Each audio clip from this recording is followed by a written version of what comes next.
সুপ্রিয় দর্শক, ঈদুল আজহা অর্থাৎ কোরবানি ঈদ, যা মুসলমানদের প্রধান দুটি উৎসবের মধ্যে একটি। জিলহজের 10 তারিখে সারা বিশ্বের মুসলিম সম্প্রদায় এই উৎসব পালন করে থাকেন। এই উৎসবের মূল প্রতিপাদ্য হল পরম করুণাময় আল্লাহর প্রতি পূর্ণ আনুগত্য এবং সর্বোচ্চ আত্মত্যাগ। প্রিয় দর্শক, আপনারা জানেন কোরবানি ঈদকে কেন্দ্র করে ধর্মপ্রাণ মুসলমানরা, সামর্থ্যবান মুসলমানরা পশু কোরবানি করে থাকেন।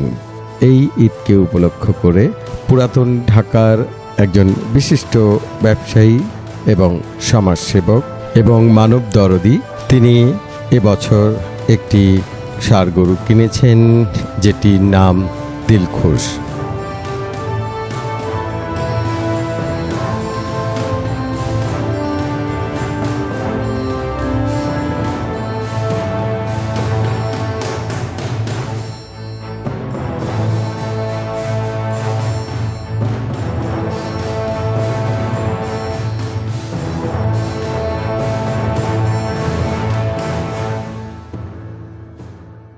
আজ আমরা পুরাতন ঢাকার অত্যন্ত প্রসিদ্ধ একটি এলাকায় এসেছি, যেখানে একটি বেশ বড় মাপের একটি ষাঁড় গরু রয়েছে, যার নাম দিলখুশ।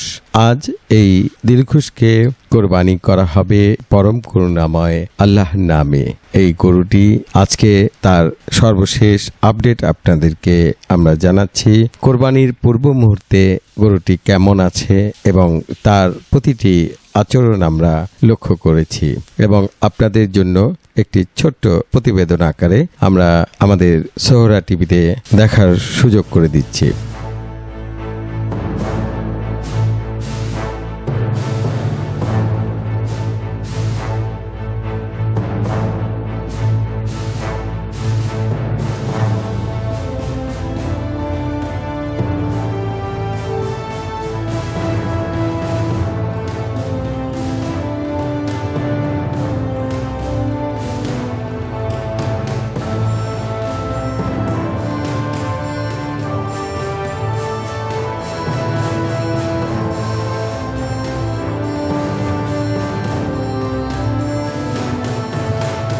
প্রিয় দর্শক, আমরা দেখতে পাচ্ছি এই ভেলভেট টাইপের তার স্মুথ স্কিন এবং তার যে কালারটা পিঙ্ক এবং হোয়াইট মিক্স, যে কালারটা চকচকে, সেটি আমরা দেখতে পাচ্ছি এবং পুরো গরুর যে শরীরটি রয়েছে সেটি অনেকটা বিশাল দেহী। প্রিয় দর্শক, আজকে এই গরুটিকে আল্লাহর নামে কোরবানি করা হবে। আমরা প্রতি বছরই এ ধরনের কিছু প্রতিবেদন আপনাদের জন্য করে থাকি।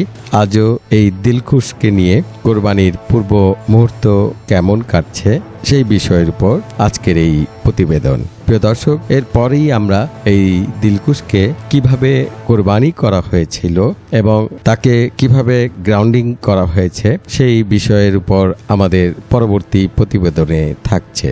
আপনারা আমাদের পরবর্তী প্রতিবেদন দেখার জন্য আপনাদের সকলকে আমন্ত্রণ জানাচ্ছি।